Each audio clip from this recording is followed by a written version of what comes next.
you so much for sticking around. Thought I'd come back and there would be nobody in the room. But anyways, I wanted to start with just giving you a little bit of a summary of where we stand with the Healthy Heart Project. Maybe you could, people that have had echoes with the Healthy Heart Project, could you raise your hand? I'm curious to see. Oh, yes. Excellent. Thank you for joining. So let me just say at the outset, because I don't want to forget to say this, I said it earlier today, if you're part of the Healthy Heart Project, we're urging you to sign up for the Turner Syndrome Research Registry, because my plan is to roll all the data that we've had since 2003 into the Turner Syndrome Research Registry so that it will, really become owned by the Turner Syndrome Society and by you. And when I'm not here to do these projects, all the data that we have on you, all the longitudinal information, will carry on. And you will be the stewards of that information. But the only way we can do that is if you're part of the registry, and then I can transfer your data from our databases into the research registry databases. I think this is going to take a couple, 3 years to accomplish, but we have to start somewhere. So go sign up for that. It's a great project. Registry, should we also do the other one, the heart one? If you're already a member of the Heart Health Project, if you want to get an echo, you need to register with the Healthy Heart Project, because we're still working under the IRB approvals of the Healthy Heart Project. And it's going to take some work to transfer it into the registry. So that's a good question. Okay, a lot of things I want to talk about with you today. But before I really start, I wanted to tell you where we stand with the Healthy Heart Project, because we've really come a long way. And I really want to thank all of you so much for joining it. This is a collaboration between everybody who's part of the project and with my research team at Oregon Health and Science University. So this is the 9th conference that we've been to since 2003. So we've had 8 previous conferences. We've done a total of 876 echocardiograms in 535 girls and women. And 535 girls and women, and so if I've done the math right, that's 345 that have had multiple studies. And so what Dr. Casada and I are going to do next, we've published information about the aorta in a cross-sectional way, one study, this is what we see. Now we can take each individual who's had multiple studies and we can learn how the aorta grows in Turner syndrome over time. And so that's going to be our next push. Okay, and then I just wanted to say one other thing, because a lot of you have had multiple studies, but 3 of the project have been to all 8 of the studies, so I kind of consider them the sort of winners of the grand prize. And you don't mind if I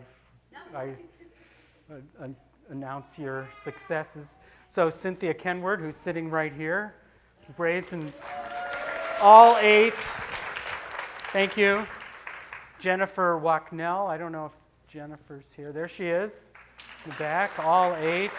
And Susan Jennings, who I know is here at the conference, but maybe not in the room, has done all 8. So, oh, there she is. Stand up, Susan. There she is. So thank you so much. But everybody has contributed, and everybody's effort is appreciated, I think, by everybody. So, okay. I also want to thank the people that are making the Healthy Heart Project work for us today. Particularly Denver Children's Hospital provided us with the senior sonographers, Courtney Cassidy and Lori Ringenberg, and then we brought Whitney Bodine from Portland, who has done many studies. Also, Katie Chatfield, the director of the Cardiac Imaging Lab, Adele Yanosia, and Dunbar Ivy. Philips Medical has always provided us with the machines, and I want to shout out to them. And then the Peterson family are really organizing it today. Virginia Peterson is the leader, the ringleader over there. Her husband, Mark, Holly Peterson, who is their daughter, is helping, and Eki Serrano Gontan is doing a great job over there. They're all sort of one family there. So, and also here's a picture of our team. We've got 12 people over there doing echoes, and I think we're pretty much booked solid through the rest of the meeting. So we're doing great there. Now, what I want to spend the rest of the hour talking about is the new focus of the Healthy Heart Project, and that has to do with high blood pressure or hypertension. And what I mean by hypertension is, you've all heard, what's your blood pressure? It's 120 over 80, or it's 80 over 40. Well, what happens is every time your heart beats, it sends a pulse of blood under pressure out to your body, and that pulse goes through your arm. We put the cuff on the arm, and it measures the highest pressure that's going through the vessel. That's the higher number. And then the lowest pressure, so 80 over a 40 or 120 over 80, and that's the blood pressure. And what I would like to talk about is what are the risks? Why do I care about hypertension and Turner syndrome? How common is it, particularly in Turner syndrome? What are its causes? How can you prevent it? And what research needs to be done? And if any of you know me, this is where my passion is. I mean, I'm all about figuring this out and solving this problem with Turner syndrome. And it's only going to take by people like you who are saying, we're going to figure this out for ourselves. So excuse me if I dwell on that too much. But I hope you can read this. I'll read this out as I say it. But aortic aneurysm and dissection is very rare. And in terms of the causes of the things that hypertension cause, aortic aneurysm and dissection is a major cause of aortic aneurysm and dissection. But the real culprits in Turner syndrome is the risk for stroke and ischemic heart disease, so-called heart attacks. So we'll talk about that. But if we look at what risk we're talking about here, ischemic heart disease that causes death, if you look at the relative risk, that is the general population versus the Turner syndrome population, there's about a 36-fold relative risk for a heart attack if you have Turner syndrome compared to the general population. Stroke, where like a blood clot goes up into your brain and causes weakness or a convulsion or something, the relative risk is 29. Aortic aneurysm the relative risk is about 17. So just in terms of relative risk, we're not really talking about aorta and aortic dissection. We're talking about these other problems, heart attacks and strokes. Now, this is a little misleading because if 1 in a million people have an aortic dissection and you have, in the general population, and you have a 17-fold risk, that's only 17 people in a million. So you can have a high relative risk, but you don't have a huge burden for aortic dissection. And that's really this next point that I want to make. This is really important data that came out of England, looking at about 3,500 girls with Turner syndrome and women with Turner syndrome over 40 years. And the big point I want to make here is how common is heart disease and Turner syndrome related to hypertension. And the point is that TS-related circulatory death rate is equal to all-cause death rate in the general population. So what I mean by that is if you look at these lines, this is the probability of kicking off. And this is age, from 0 birth to 80 years of age. So, obviously as we get older, we tend to die. This is I guess that sounded funny. Somewhere around age 40 to 50, the all-cause death rate in the general population follows this line right here. But if you look at the circulatory causes of death, that sits right over the top of all-cause deaths in the general population. And if you look at all-cause deaths in Turner syndrome, it's significantly higher than the general population. And if we look at the age where dissection occurs, there's not even a blip here. We're not talking about aortic dissection when we're talking about cardiovascular risk and Turner syndrome. We're talking about heart attacks and strokes caused by hypertension. And I'll just, in parentheses, and I'm not going to try to get up on the table and jump up and down, but I think this is unacceptable. You know, the people who live with Turner syndrome should be going, we need to go to the NIH, we need to go to our doctors, and we're saying this is not acceptable, that our death rate isn't even, is so much higher than the general death rate in the general population. These are problems that can be solved if we study these problems in Turner syndrome. So enough of my soapbox. We'll move on to that. But thank you. You're with me on that. No, we're not going to accept this.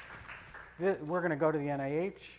We're going to go to the government. We're going to use our politics. We're going to use our every skill we have to get more research dollars, more people paying attention to this problem.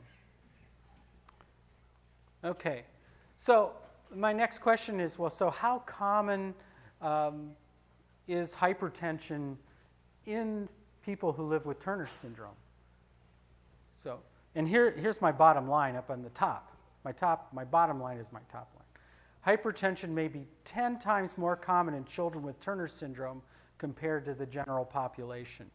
So actually, this is a Healthy Heart Project study that we published last year in the American Heart Association journal Hypertension. We found that children and young adults with Turner syndrome, 42% of them had hypertension. Interestingly, when we asked them whether these children or young adults up to age 17, when we asked during our questionnaire, do you have hypertension, only 7% thought they had hypertension. But when we actually took their blood pressures, nearly more than 40% actually had blood pressures that were above the 95th percentile for height and age. So there's a knowledge gap, an awareness gap, number one, and also there's an incidence of hypertension that is significantly higher than the general population. The best studies we can find for girls in the general population, healthy, non-Turner syndrome population, it's about 1 to 4% in the general population. That's a 10-fold increase in the risk of hypertension in Turner syndrome. It's a little bit better for adult women with Turner syndrome and hypertension. It occurs in about 60%, so there's a higher percentage than in children. But in the percentage of the general population with hypertension, it's about 33%. Now that statistic is really, they either have measured a high blood pressure or they're taking an antihypertensive medication because someone found that they had hypertension.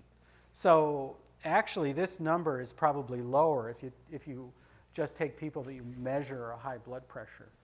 And so it could be 10 or 20%, but if you use a very liberal term, Turner syndrome, adult women with Turner syndrome have hypertension about twice the rate of women who don't have Turner syndrome. So it's really the kids that are getting screwed here.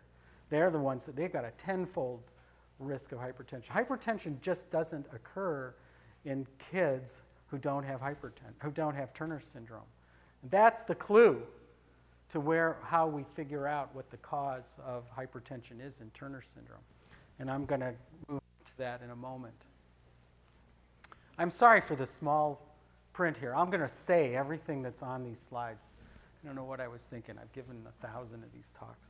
But so my bottom line, which I put at the top here, no one really knows what the cause of what we're talking about here is what is the cause of hypertension in Turner syndrome.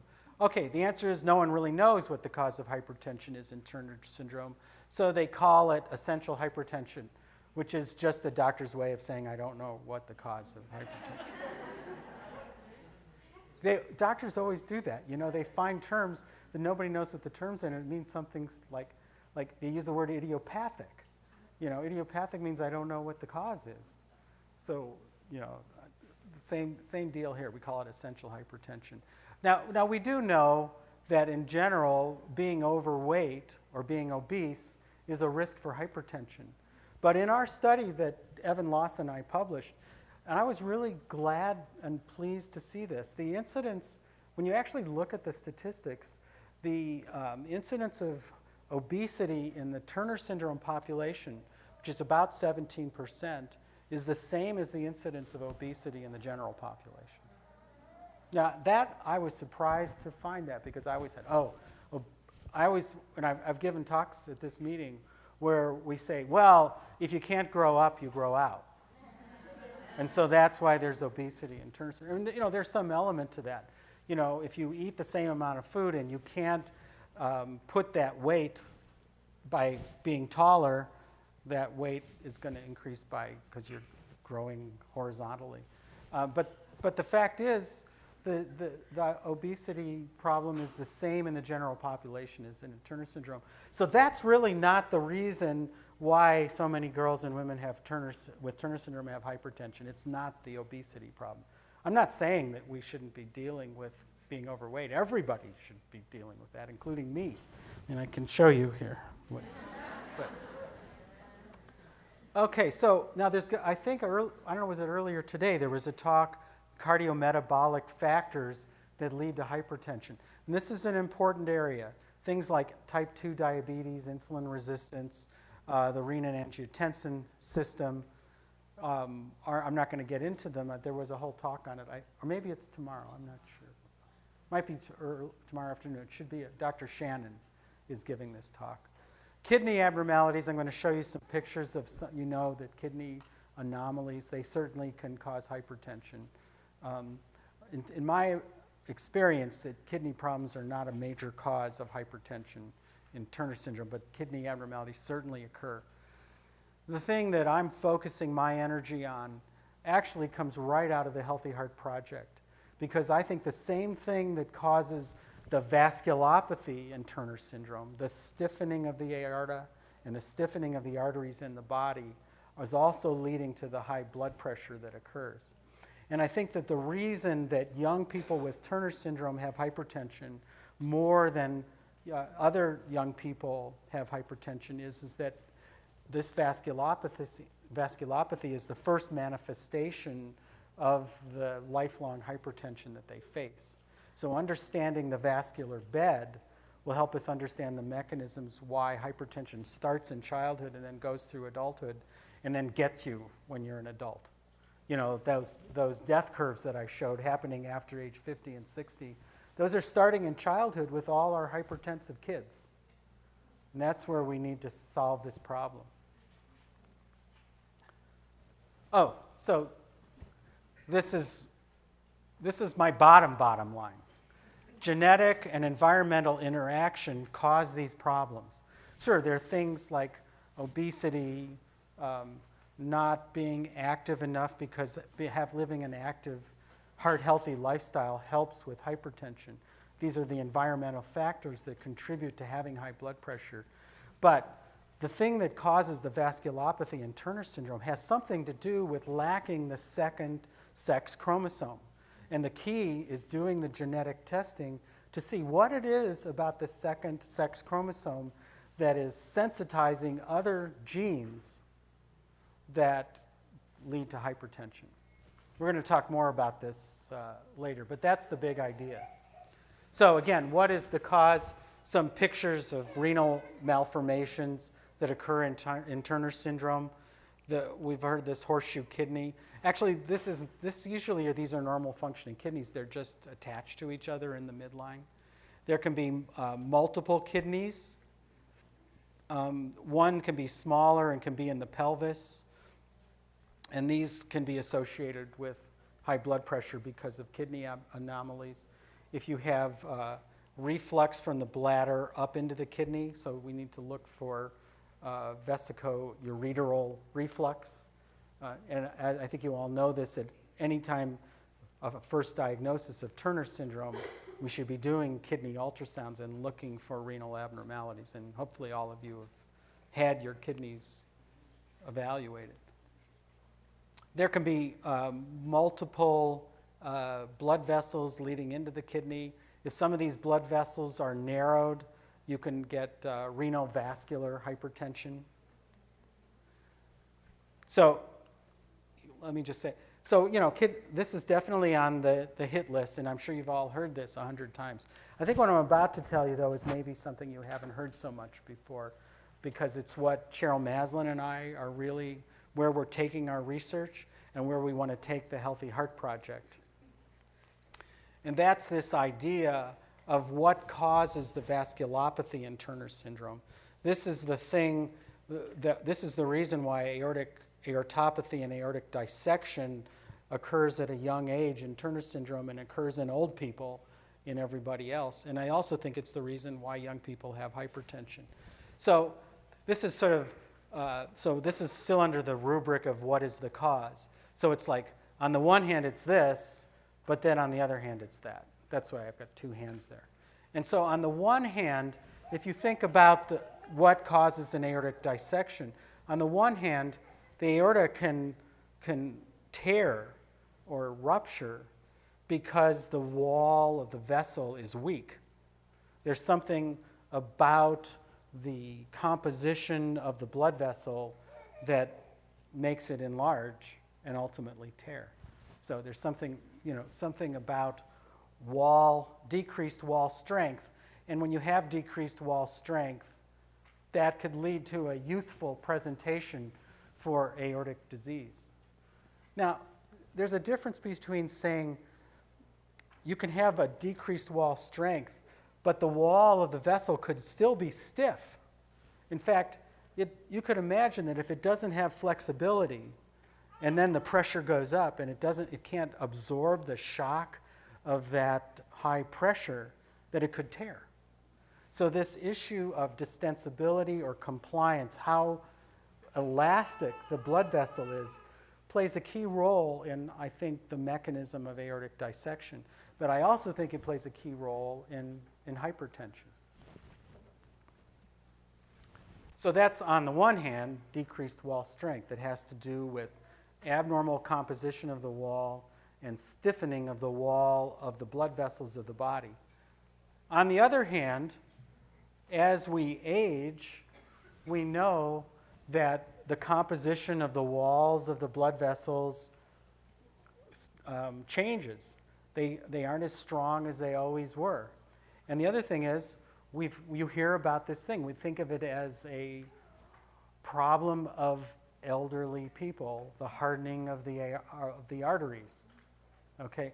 And that happens naturally to anyone as we age. One way of thinking about Turner syndrome might be, well, my daughter's 10 years old. I'm 30 years old, and that's my chronological age. You could say, well, what is my blood vessel age? What is my heart age? That may be very different than my chronological age. So you could have a scenario where the aorta has really aged prematurely. And I'll just let you in on sort of what my thinking is going on. A big thing about bringing research to the Turner syndrome world is getting people outside of the Turner syndrome world to say, hey, I can learn something about my favorite disease by learning about Turner syndrome. So that's what we want to do. We want to bring in researchers that had no idea that they could get the answers to their pet problem by understanding the fundamental problems that are occurring in Turner syndrome. So we can take this problem that occurs in relatively few people in the country, we can get all the researchers in the country to start looking at it. And I'll just add one more parenthetic thing. The Turner Syndrome Network Symposium next year, after the society meeting like we've had in 14 and 16, in 18, it's going to be Turner Syndrome Science, and we're going to try to bring these researchers in to listen to this kind of science. Okay, so the idea is that, so you have, at a young age, decreased wall strength leading to young presentations of the diseases it usually causes in adults. And then at the same time, you get, as we all age, these problems become exaggerated by the natural process of increasing blood pressure and aging vessels. And then if you start with young people who are already having this disease of older age, which is high blood pressure, you get this vicious cycle that can lead to what we're talking about, death at an early age and Turner syndrome. That's my thinking here. Okay. So, oh gosh, so everybody needs to read this slide right now. No. So the bottom line on the top line is know whether you have high blood pressure. How to prevent hypertension? Well, the first way to prevent hypertension is to know that you have it. Okay, so that's like the most important thing for you, for us all. And knowing you have hypertension isn't so easy in children. For one thing, it's really hard to get a blood pressure in a baby. And that, I don't know if we have a great solution for that. But blood pressure in someone older than a baby, we can't just like pick some number. In adults, as Joanne knows, we set a number. 120 over 80 is normal, 140 over 90 is not normal. But the fact is the smaller you are, the lower your blood pressure is, and as you get older, the blood pressure gets higher. So it depends on your age and your height. So what you need to tell, you can't read this either. I really apologize for this, but I'll say this all out loud. You need to figure out what your height percentile is. And that's easy to do in the Google age. You can look at your height and figure out what percentile you are for your age in terms of your height. And then it's for girls, because they're different for girls and boys. And then you find the blood pressure. So let's say my height for my age is the 50th percentile, and if my blood pressure is 104, I'm in the 95th percentile. And that's actually if I was 1 year old. So that's how it works. We come up with a blood pressure percentile based on sex, height, and age. Okay, and then we say if you're above the 95th percentile, you have hypertension. If you're from the 90th to 95th percentile, you have prehypertension. Your pediatricians should know this. So if they don't, you need to go back and tell them. Don't let them just tell you what your daughter's blood pressure is. They're not doing you any service telling you that. You want to know, what is my daughter's blood pressure percentile based on their age and their height and obviously their sex, you know. Okay, did everybody get that? This is maybe the most important thing I've told you. Adults are easier. Adults need to know whether they have high blood pressure or not, and I think I just told you what it is. They're these standard numbers, less than 120, less than 80. The other thing that the internists tell me is that as you get older, age 50 to 60, they accept higher blood pressures as being abnormal. Is that right, Joanne? Joanne Fudim, one of our great internists in our group. Thank you. Different standards for different folks. It doesn't seem fair that old people have to accept higher blood pressures, but I guess that's just the way it is. Well, you're going to treat them and make them all faint. Treat them and make them all what? Faint. Faint, right. Good point. You don't want people fainting. You tend to faint when you take these blood pressure medications, so you start them at a higher number because they're less likely to faint. Okay, sounds good to me. Say that again? What about height in adults? We generally don't take into account height with blood pressure, but women with Turner syndrome. If Turner syndrome, whether height should be involved with that? Right, that's a really good point. And I'm going to show you what it says in the 2016 guidelines at the end of my talk. But the answer that we have all agreed with is that it's going to be the same, regardless of height, we're going to use the same standards.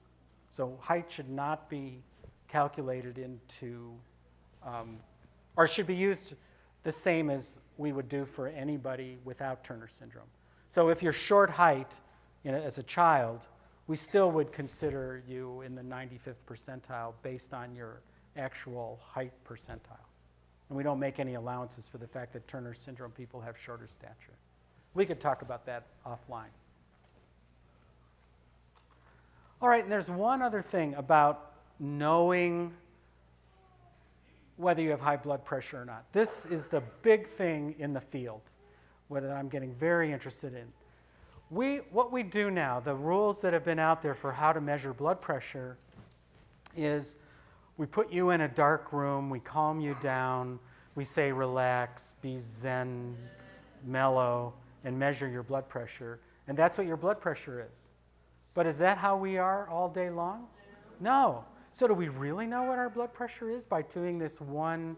Now, the good way is you can get at a single number because when you're calm and relaxed, you're at a baseline, and you could say, well, this is your baseline blood pressure. But a friend of mine named Elaine Urbina, who's at the University of Cincinnati, she's a preventive cardiologist. She really believes in these ambulatory blood pressure monitoring. And what that is, you can think of it as like a hypertension stress test. So you're going to be hearing about this and seeing more of this. You wear a blood pressure monitor for 24 hours, and you measure your blood pressure like every 30 minutes or every hour for that 24 hours. So you see what your blood pressure is as it moves throughout the day. When you exercise, your blood pressure is higher. Well, is it abnormally high when you exercise? Okay, and everybody, at nighttime, everybody's blood pressure dips. And this nighttime dipping is a normal thing. You could have a perfectly normal blood pressure even throughout the day, but you don't get that nighttime dipping, and that has been correlated with heart disease.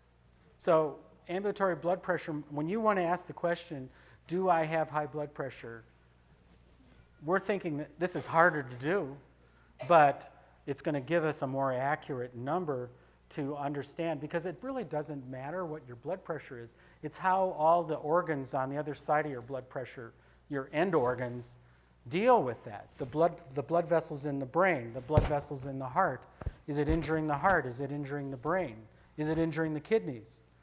Well, it's turning out that end organ injury is much more related to a 24-hour understanding of the blood pressure rather than one spot resting blood pressure while you're sleeping, you know. What age do you recommend to start doing Ambulatory blood pressure monitoring. This is a new thing. This is coming around the pike. And I don't know that everybody needs ambulatory blood pressure monitoring. So I don't know the answer to your question. I can't give you a party line on that. I think that if you think you have masked hypertension, I think that the Turner syndrome population is a prime population that probably would benefit from everybody having ambulatory blood pressure and monitoring when they're old enough to be able to wear the monitor. And Cheryl Maslin and I just put in a big grant to the National Institute of Health to study Turner syndrome, to do ambulatory blood pressure monitoring in about nearly 400 girls and women with Turner syndrome. And if we get this grant funded, which we are praying, everybody should pray with us, we'll be doing those for free. We're going to be flying people to 5 regions around the country, just like the Bondi study people got flown to Washington, D.C. This people get flown to 5 places around the country. You'll stay there for 2 days, and one of those days will be an ambulatory blood pressure monitoring day, and the other day will be doing echocardiograms and getting blood tests. Is what you just said earlier, that you should know how your heart, et cetera, are impacted by hypertension? Yes. The question, was there a question there? You were saying like the ambulatory blood pressure monitoring can help figure that out? What I'm saying is that, yeah, thank you. I'll clarify what I was trying to say. The question is, first I said, well, ambulatory blood pressure monitoring seems to correlate with end organ injury.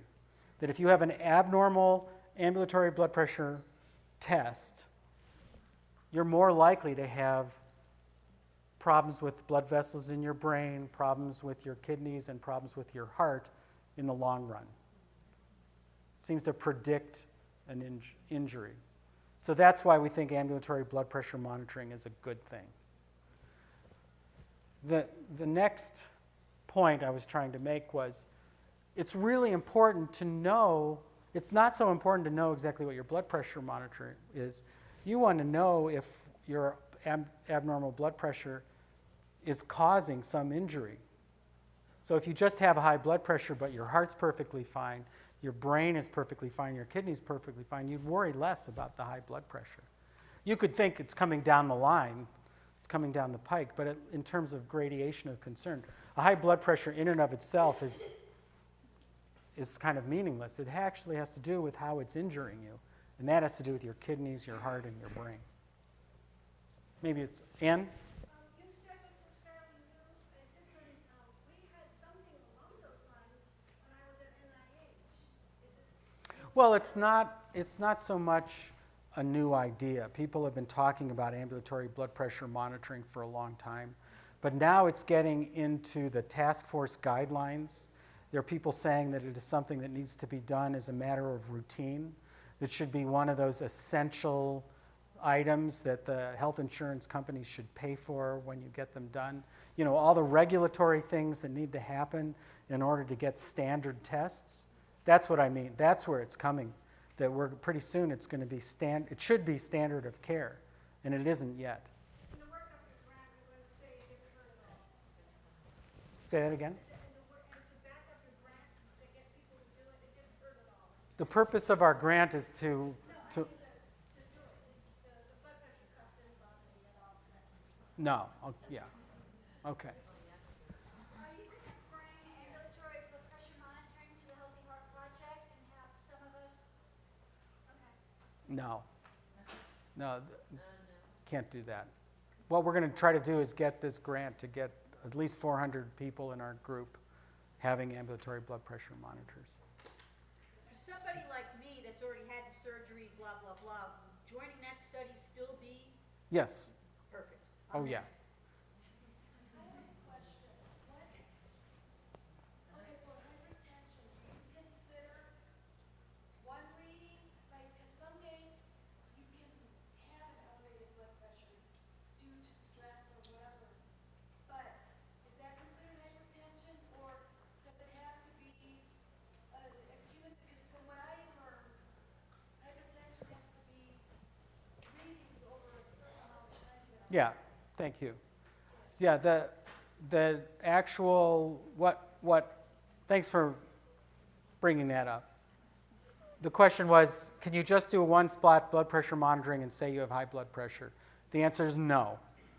You should take at least 3 measurements at different visits while you're at rest and calm. That's the party line at this point. What I'm saying is that's probably not good enough.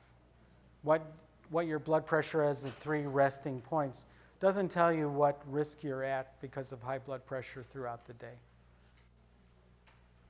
Okay.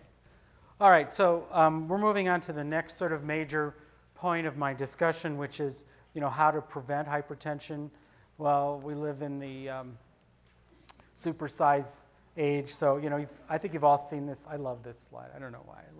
Because I actually love McDonald's French fries. So I'll tell you what my motto is about McDonald's French fries, and it's also my motto with everything else, which is everything in moderation, including moderation. So I know a doctor saying that is probably not right, but I'm an honest person. So yeah, just say no. But then occasionally, go for it.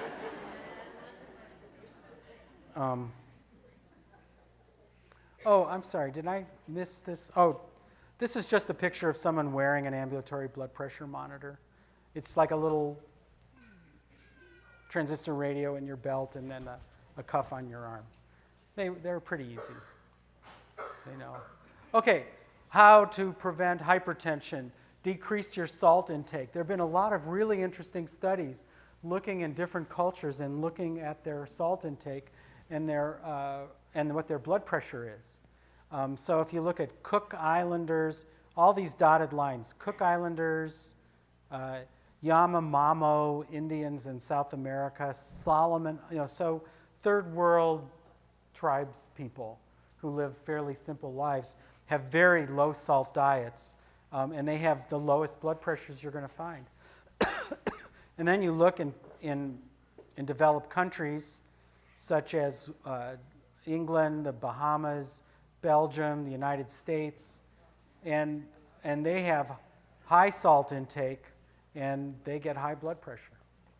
It's that simple. You've got to decrease your salt intake. Exercise to live. That's my mantra. There's just no two ways about it. You can have the smartest doctors in the world. You can have all the drugs in the world. And you help yourself by living an active, heart-healthy life. And this is just summarizing a bunch of studies that have been done. We can talk about the risk of dying and your ability to exercise. And those with this is my kind of science here. This is the science I want to do. If you have a poor ability to exercise, you die. If you have a good ability to exercise, you don't die. End of story. And it's true. I mean, it's not like I'm making this up. It's okay. Okay. How are we doing? Can I? I do have a statement agreed at 5. At 5. Well, I'm really at the end of my talk. Okay. Excellent. Colorado's coming in here. When? 5 o'clock. 5 o'clock. Well, I have 4:36. Okay. So I'm so sorry I was late, but I also love to hear myself talk. So I shouldn't have said that. Okay, so I'm going to be, I have the bully pulpit here. There's a lot of things I could tell you about what research needs to be done to prevent hypertension. And I could talk about a lot of different projects and a lot of different ideas. I'm going to tell you my idea about what we need to do to prevent hypertension in the Turner syndrome population. And this goes back to a big idea that Cheryl Maslin, my colleague in the Healthy Heart Project, she's over there with Gentech, and I have had, and this is the big idea in our grant application, and I want to see if I can explain it to you. So what we're looking at here are basically 4 populations of people. Males with high blood pressure, XY males with high blood pressure, double Xer females with high blood pressure, single X females who don't have high blood pressure, and single X females who have high blood pressure. So those are our 4 populations. And what we know is that XY males have higher blood pressure than double Xer females. I think that's really important. That tells us that there's something about this second X chromosome that is protecting double X females. They have lower blood pressures. And there's some really interesting research where they made a mouse where they could separate what they call gonadal sex from chromosomal sex. And what that means is there are parts of your X chromosome that make you look like a female. And then there are parts of your X chromosome that have nothing to do with your femaleness. They're just sitting there on the X chromosome. They're X chromosome genes, but they have nothing to do with sexual differentiation. So that so when we think about genes that have to do with sexual differentiation, everybody thinks of estrogen. So up until recently, everybody said, oh, well, the reason why females have lower blood pressure than males is they've got all that great estrogen and that lowers their blood pressure. Not true. To some extent it's true, but when they looked at these mice where they could separate the estrogen and all the sex differentiation aspects of the X chromosome from the things that don't have anything to do with sexual differentiation, they found that things that have nothing to do with sex differentiation have an effect on blood pressure. So that's a long way of saying that there are genes on the X chromosome that have nothing to do with estrogen that help control blood pressure. And they're really good for women who have 2 X chromosomes. And guess what? Women who have 1 X chromosome that don't have that second X chromosome are missing that fundamental gene. We don't know what it is. We got to find what that gene is. And we think Turner syndrome is the best way to find that gene. Because, so I'll bring it to the rest of this slide. We have this thing called a disease threshold. That means you have all these factors down there, but you don't have enough of them in enough density to give you the disease. You've got all the genes there, but you don't have all the other things that make you manifest the gene, in this case, high blood pressure. So the real question is, how do we get over this threshold so that we can see people that have the disease manifests, so that we can ask what genes they've got that are making them manifest that disease?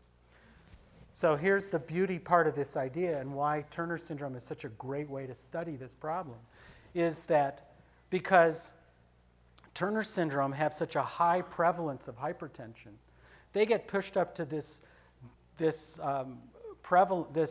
disease threshold very quickly. They're very likely to go over the threshold by secondary factors that make it happen, that actually push them over the threshold. So we can find these secondary causes other than whatever it is on the X chromosome. So we have this two-hit idea.